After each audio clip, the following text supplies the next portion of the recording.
Tabitha, youngest player kucheza Premier League this season. How do you feel? Kwa majina Tabitha Wambui, 15 years old, from Madira, Papa Sasi. For being the young player of the Premier League. It's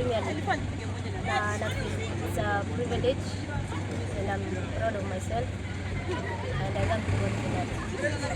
Who is behind your success? My teammates, my family, my team, the former team that I played there in regionals, Pride, and this team. Vile kocha amekuamusha akakwambia second half unaingia na hiyo weather. First half kumekuwa najua, second half anakuingiza kama kuna imechange game yako, ile kitu ulikuwa unataka kudeliver maybe huja deliver. Ningesema it's been a disadvantage. According to the weather, I was planning to do something, but the climate changed and I got confused a bit, but nimejaribu my best. Okay, compare yourself ukicheza kwa jua na kucheza kwa mvua. Leo umekuwa chini ama leo umekuwa juu? Kwa ukweli leo nimekuwa chini according to how I feel.